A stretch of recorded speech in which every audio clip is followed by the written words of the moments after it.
Hello guys, welcome comment back voice of S M anime. நம்ம இப்போ என்ன அனிமி பார்க்கணும்னா tales of demon card episode 275 அந்த எபிசோட் பார்க்குறோம். டுடே நம்ம போன எபிசோட் என்ன பார்த்தோம்னா, அதாவது உடஞ்ச இதுக்கு போகணும், அதாவது உடஞ்ச பிரபஞ்சத்துக்கு போகணும், அதோட எபிசோடு முடிச்சிருப்பாங்க. நம்ம ஈஸின் பொண்ணு வந்து நம்ம ஹீரோட்ட சொல்லிடுவோம். இப்போ ஸ்டார்டிங்கில் நம்மளுக்கு ஒரு அழகான ஒரு இடத்த காட்டிட்டு அப்படியே நம்மளுக்கு க்ளோஸ் அப்பில் நம்ம ஈஸின் அப்புறம் நம்ம ஹீரோட ஃப்ரெண்ட்ஸ் தான் காட்டிக்கிருக்கா. நம்ம ஹீரோட ஃப்ரெண்ட்ஸ் எல்லாரும் பேசி போயிருக்கா. அதாவது என்னன்னா, இந்த உடஞ்ச பிரம்மத்துக்கு போகும்போது நம்ம ஜாக்கிரதையாக தான் போகணும் அப்படின்னு நம்ம ஹீரோட ஃப்ரெண்ட்ஸ் வந்து பேசியிருக்கா. அதாவது இது வந்து ஸ்பிரிட், அதாவது இது ஒரு ஸ்பிரிட், அதுன்னு சொல்லுவா. அதாவது சொர்க்கத்துக்குன்னு சொல்லுவாங்கல்ல, அதே மாதிரி இதுவும் ஒரு ஸ்பிரிட். இது மாதிரி இதுக்குள்ள போனால் நிறைய ஆத்மாக்களை பிடிக்க முடியும், அதாவது ஆவிகளையும் சொல்லுவாங்க. இந்த ஆவிகளை நம்ம பிடிச்சி நம்ம ஸ்டோன் ஆகி பிரம்மத்து மாதிரி மாற்றலாம். எத்தனை ஆவி பிடிக்கணுமோ அத்தனை ஸ்டோன் நமக்கு கிடைக்கும் அப்படின்னு சொல்கிறாங்க. இது வந்து அது போகிறதுக்குள்ள ஒரு போர்ட்டல் நுழைவாய், அதை நம்மளுக்கு காட்டிக்கிருக்கா க்ளோஸ்அப்பில்.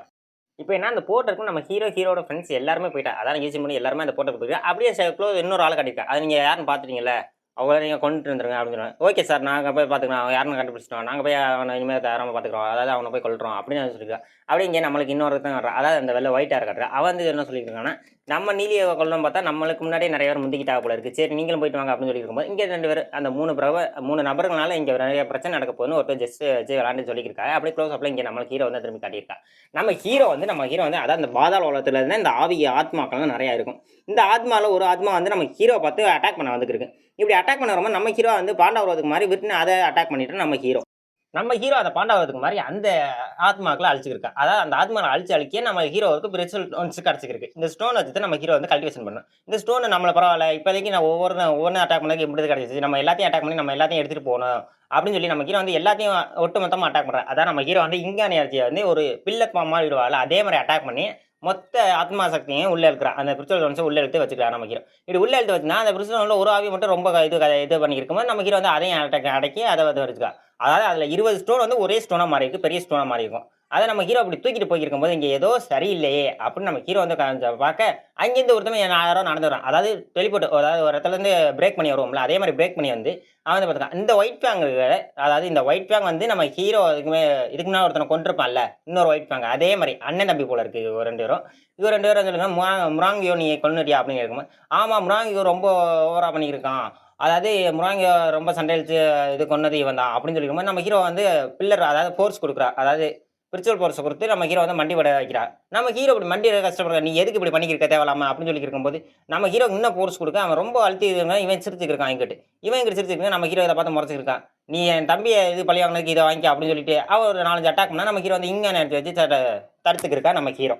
அதாவது நம்ம ஹீரோ வந்து அவரோட ஃபோர்ஸ், அதாவது அந்த பிரிச்சுவல் வந்து அதை அட்டாக் கேன்சல் பண்ணியிருக்கேன். அந்த பிரிச்சுவல் டோன்ஸ் வந்து இவன் எடுத்துக்கிறான், இந்த பிரிச்சுவல் டோன்ஸ் நான் எடுத்துக்கிறேன் அப்படின்னு சொல்லி அதை என்கிட்ட தாளா சொல்லியிருக்கும்போது நம்ம, அதாவது நம்ம சிட்டிலாட எப்படி ஒரு பிரிச்சுவல் பாம் உருவாக்கணும், அதே மாதிரி பிரிச்சுவல் பாடி இவர் வந்து உருவாக்கி நம்ம ஹீரோ வந்து அட்டாக் பண்ணுற இந்த இருக்கா. இதை வாங்கின்னு சொல்லிட்டு ஒரு ஃபோர்ஸ் கொடுக்கும்போது அவன் அந்த இடத்துல இல்லை, இவன் எப்படி இங்கேருந்து தப்பிச்சு பண்ண, இது எப்படி அது ஒருத்தனால எப்படி 2 ஆத்மா சக்தி யூஸ் படுத்த முடியும் அப்படின்னு சொல்லி அவனை தேடி போய்க்கிருக்கேன். நம்ம ஹீரோ தான் இங்கே ஏறான். நம்ம ஹீரோ தான் சேடை பார்வை வச்சு நம்ம ஹீரோ வந்து ஒரு ஆள் தப்பிச்சு வந்துட்டான். நம்ம ஹீரோ இப்படி தப்பிச்சு நீ எங்கே தான் போயிருக்கா அப்படின்னு அவன் வந்து ஒயிட் ஃபேங் சொல்லிக்கும் போது, ஆமாம் அவன் தப்பிச்சு போயிட்டான் அப்படின்னு சொல்லிக்கும்போது நீ எப்படி ஏற்று என்னையே பேசலாம் அப்படின்னு சொல்லி அந்த ஒயிட் ஃபேங் வந்து நம்ம இன்னொருத்தவனை வந்து அடிச்சிருக்கான். நம்ம ஹீரோ ரொம்ப கிண்டல்ச்சான். இதில் யாருக்கு இதுவாக இருக்கும் பார்த்துக்குங்க. அடுத்து இவன் வந்து, நீ நாய் குலைக்கிற மாதிரி 3 தடவை கொலை, அப்போ தான் நான் அவனை விடுவேன் இந்த இடத்துல விட்டு அப்படின்னு அவன் சொல்ல, நம்ம ஒயிட் ஃபேங் அப்படி சொல்ல, சரி ஓகே அப்படின்னு சொல்லிட்டு அவன் வந்து நாய் மாதிரி 3 தடவை குலைக்கிறான். 3 தடவை குலைச்சிட்டு, நல்ல வேலைப்பா நீ சொன்னது கண்டிஷனாக அப்படியே உபயோகப்படுத்திட்டேன், சரி ஓகே நீங்கள் இங்கேருந்து கிளம்பி போகலாம் அப்படின்னு சொல்லி அவனை விட்டான். அப்படி நெக்ஸ்ட் நம்ம ஹீரோ நம்மளை நேரத்துக்கு தேடி இருக்கணுமே, இவன் எப்படி இன்னும் நம்மளை தேடாமல் இருக்கேன், நீ எங்கே போகிற தம்பி, நீ எங்கே போனாலும் உன்னை நான் துரத்தினே வருவேன் அப்படின்னு சொல்லி ஒயிட் ஃபேங்னு துரத்திக்கிட்டு வரேன். நம்ம ஹீரோ இத்தனை மணி நேரம் நம்மளை துரத்தாமல் இருக்க மாட்டானே, இவன் நம்மளை ஈஸியாக பிடிச்சிருக்கலாமே அப்படின்னு நம்ம ஹீரோ வந்து சொல்லிக்கிற மனசுக்கு நினைச்சிட்டு போயிருக்கேன். அந்த போர்ட்டல் தான் காட்டியிருக்கா. அந்த போர்ட்டல் நெக்ஸ்ட் போர்ட்டல் காட்டிட்டு நெக்ஸ்ட் நம்ம அந்த போர்ட்டல் வந்து நம்ம ஹீரோ வந்து மேலே வந்துட்டாங்க. அப்படியே நம்ம ஹீரோ மனசு நினைச்சு பார்க்கலாம், இவனும் அவனும் ஒரே மாதிரியா தான் இருக்கான், 2 பேரும் ஒரே மாதிரி தான் அட்டாக் பண்ணியிருக்காள், இது எப்படி சாத்தியம் அப்படின்னு நம்ம ஹீரோ வந்து நினைச்சா அப்படியே போய்க்கிருக்கேன். நம்ம ஹீரோ அப்படியே புலம்பிக்கிட்டே அப்படியே போய்க்கிருக்கான். நம்ம ஹீரோ நான் அப்படியே நெக்ஸ்ட்டில் ஒரு பர்னஸ் நம்ம காட்டியிருக்கா. இந்த பர்னஸில் தான் நம்ம ஹீரோ அடுத்து என்னமோ பண்ண போகிறான் போல இருக்குது. அப்படியே அங்கே சாப்டர் கட் பண்ணி நெக்ஸ்ட் சாப்டர் காட்டுருக்கான். நெக்ஸ்ட் சாப்டரில் நம்ம ஹீரோ வந்து உள்ள வந்து இருக்கு, நான் குணமாயிட்டீங்களா ஓரளவு அப்படின்னு சொல்லுவாங்க. பரவாயில்ல, நான் இப்போதைக்கு ஓரளவு குணமாயிட்டேன், நீங்கள் உள்ளே இருக்கிறதுக்கு ஈஸியாக இருக்கும் போல இருக்குது, எந்த பாதுகாப்பும் எதுவும் இல்லாமல் இருக்குது அப்படின்னு சொல்லியிருக்கும்போது, ஆமாம் இந்த பாதுகாப்பில்லை, இப்போ நான் ஓரளவுக்கு கிளம்பாயிட்டேன், அதனால் எந்த இதுவும் வேண்டாம்னு சொல்லி விட்டுனே, நீ எப்போ நீ இங்கே வந்த அப்படின்னு சொல்லி கூப்பேன் வந்து நம்மளோட ஹீரோட்ட வந்து கேட்டுக்கிருக்கேன். நம்ம ஹீரோ வந்து நான் இப்போ தான் வந்தேன் அப்படின்னு சொல்லி நம்ம ஹீரோ சொல்லுவான். நம்ம ஹீரோ அப்படி சொல்லியிருக்கும்போது எனக்கு வந்து ஒரு உதவி பண்ண முடியுமா, என்னோட 2000 பிரிச்சுவல் டோன்ஸ் வந்து, அதாவது முராங்கி வந்து எடுத்துகிட்டு போயிட்டான், அதனால் எனக்கு கொஞ்சம் நீ ஹெல்ப் பண்ண முடியுமா அது எடுக்கிறதுக்கு, என்னால் அது அவ்வளோ சீக்கிரம் அவனோட சண்டை போட்டுலாம் எடுக்க முடியாது, நம்ம வேறு மெத்தட் ட்ரை பண்ணி பார்ப்போம்மா அப்படின்னு நம்ம கூப்பை வந்து சொல்லிட்டு நெக்ஸ்ட் சீன் அதாவது ஃபர்னஸ், அதாவது நம்ம ஹீரோ ஒரு ஃபர்னஸ் எடுத்து அந்த ஃபர்னஸில் இந்த இருக்க ஸ்பிரிச்சுவல் டோன்ஸ் எல்லாத்தையும் போட்டு அதை வச்சு ஒரு இது, அதாவது ஒரு ஆத்ம சக்தி நம்ம ஹீரோ ஒரு போன சீசன் 1ல் உருவாக்கியிருப்பால ஒரு ஆத்ம சக்தி நம்ம பாண்டாவை எடுக்கிற மாதிரி, அதே மாதிரி இங்கே அந்த விர்ச்சுவல் டோன்ஸ்லாம் வச்சு ஒரு ஆத்ம சக்தி உருவாக்கியிருக்கான். அந்த ஆத்ம சக்தி நம்ம ஹீரோ வந்து அவரோட விர்ச்சுவல் உபயோகப்படுத்தி நம்ம ஹீரோ வந்து அந்த பவர் வந்து ஆக்டிவேட் பண்ணுறான். அப்படி அந்த விர்ச்சுவல் ஒத்து மட்டுமா சேர்த்தால ஒரு பீனிக்ஸ் உருவம் வந்து கிடைக்கிது. அந்த பீனிக்ஸ் உருவம் வந்து ரெட் கலர் இருக்கேன், அதான் நெருப்பு பீனிக்ஸ் தான். அதுவும் அந்த நெருப்பு பீனிக்ஸ் வந்து பார்த்துட்டு நம்ம ஹீரோ பரவாயில்லையே, இத்தனை இது நம்ம உருவாக்கிட்டோம், இதை வச்சு நம்ம விற்று நம்மளுக்கு காசு கொஞ்சமாவது கிடைக்கும் அப்படின்னு சொல்லுவாங்க. டேய் நீங்கள் என்னடா இங்கே இருந்து நிற்கிறீங்க, உங்களுக்கு என்ன எத்தனை விர்ச்சுவல் டோன்ஸ்லாம் கிடச்சிட்டா? நம்ம போட்டு நம்ம பவர் டெஸ்ட் பண்ணும்போது ஒருத்தன் நம்மளை நக்கலிச்சாடா, அவன் வந்து என்கிட்ட எல்லா விர்ச்சுவல் டோன்ஸையும் எடுத்துகிட்டு போயிட்டாப்பா அப்படின்னு சொல்லி இருக்கும்போது அதுக்கிட்டே ஈஸி கேட்டான். ஆமாம் என்கிட்ட ஒரு சில ப்ராப்ளம் இருந்துச்சு, பரவாயில்ல நான் ஏதோ என்கிட்ட யாரும் முதல்ல விட்டுட்டாங்க அப்படின்னு சொல்லுவாங்க. என்கிட்ட 2000 விர்ச்சுவல் முறாங்கி வந்து எடுத்துகிட்டு போயிட்டான்ப்பா அப்படின்னு நம்ம ஹீரோ வந்து சொல்லியிருக்கேன். சரி இதை இப்போதைக்கு நீங்கள் வச்சுக்கிறீங்களா அப்படின்னு. இல்லை எனக்கு இன்னொரு ஐடியா இருக்குது, எனக்கு விர்ச்சுவல் டோன்ஸ் கிடைக்கிற மாதிரி இன்னொரு நிறைய இடம் இருக்குது அப்படின்னு சொல்லி நம்ம ஹீரோ வந்து இன்னொரு இடத்துக்கு வந்திருக்கான். அதாவது ஃபஸ்ட்டு எதில் வந்துருப்பா, அதாவது ஒரு மார்க்கெட்டில் நம்ம ஹீரோ வந்து விற்றுருப்பாள், அதே மாதிரி இங்கே விர்ச்சுவல் டோன்ஸ் விற்கிறதுக்கு பண்ணுறா. இதை நீ தான் கூவி விற்கணும், இதை விற்று நம்ம காசு பார்க்கணும் அப்படின்னு சொல்லும்போது சரி அப்படின்னு சொல்லிட்டு இப்போ புதுசாக அந்த பையனை பற்றியா விர்ச்சுவல் டோன்ஸ்னால் அதாவது ஆத்மசக்தி நிறைய ஆத்மசக்தியை ரிலீஸ் பண்ணிக்கிறோம் அப்படின்னு சொல்லும்போது அந்த பீனிக்ஸ் என்ன நம்ம ஹீரோ வந்து பீனிக்ஸ் தயாரிச்சுப்பான். அந்த பீனிக்ஸ் என்ன காட்டுக்கும், அது பிரபஞ்சமாக இருந்து நின்றுக்கு இதை பார்த்துட்டு மற்ற எல்லாரும் எனக்கு வேணும் சொல்லி எல்லாரும் வந்து நின்றுக்கு.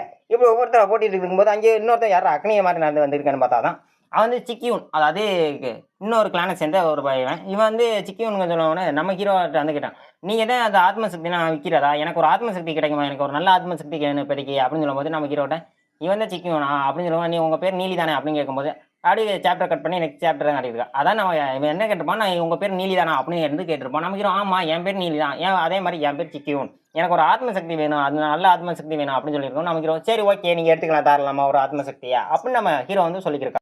நம்மளுக்கு இதுக்கு நல்ல ஒரு அமௌண்ட் மாட்டிக்கிதுடா அப்படின்னு சொல்லி இங்கே சாப்பிட்றவன் சந்தோஷப்படுறான். இந்த ஆத்மசக்தி நீங்கள் வச்சுங்க, இது உங்களுக்கு உபயோகப்படும் அப்படின்னு சொல்லி நம்ம ஹீரோ ரொம்ப தேங்க்ஸ் எனக்கு கொடுத்ததுக்கு, சரி ஓகே அப்படின்னு சொல்லி நம்ம ஹீரோ ரொம்ப நன்றி சொல்கிற மரியாதையா நம்ம ஹீரோ அப்படி சொல்லிட்டு இருக்கும்போது அவன் நெக்ஸ்ட் சீனில் அவன் சொல்லியிருக்கான், உங்களுக்கு எந்த பிரச்சனை, எனக்கு எந்த பிரச்சனை தான் நான் இருப்பேன் அப்படின்னு சொல்லியிருக்கும்போது உங்களுக்கு எந்த பிரச்சனை இருந்தாலும் என்னை கூப்பிடுங்க அப்படின்னு சொல்லியிருக்கும்போது நெக்ஸ்ட் சீனில் அந்த அதாவது நம்ம கூப்பைக்கு ஒரு சில ஆத்மசக்தி கொடுக்குறாங்க. அந்த ஆத்மசக்தி கொடுத்து இருக்கும்போது நெக்ஸ்ட் சீனில் அப்படியே கிளாஸை காட்டியிருக்கா. கிளாஸில் அந்த ரிங்கை தூக்கி போட்டு அதில் இருக்கிற பிரச்சனை இங்கிட்டு நெக்ஸ்ட் சீனில் அப்படியே நம்ம சாப்பிட்ற நம்ம கூவி விற்க இப்படின்னு மாற்றி நம்ம ஹீரோ வந்து இருக்கா. நம்ம ஹீரோ வந்து அவரை பிடிச்ச பார்வை வச்சு அவரும் தயாரிச்சுக்கிட்டே இருக்கா. ஒவ்வொரு ஆத்மசக்தியும் இப்படி தயாரிச்சிருக்கேன். நெக்ஸ்ட் எல்லாம் அப்படியே நான் டீச்சர் அப்படி வந்து நம்ம ஹீரோ எல்லாம் தூங்கி இருக்கும்போது நீங்கள் 2 பேரும் கிளாஸ் விட்டு மொழி வெளியே போங்க அப்படின்னு சொல்லி, நீங்கள் 2 பேரும் இங்கே தூங்கி இருக்கீங்க, நீங்கள் கிளாஸ் விட்டு வெளியே போங்க அப்படின்னு சொல்லிருக்கும்போது அப்படியே ட்ராகன் பொண்ணு க்ளோஸ் அப் அந்த ட்ராகன் பொண்ணு வந்து நம்ம ஹீரோ பார்த்து மறைச்சிட்டு அப்படியே நின்றுக்கு இருக்கா.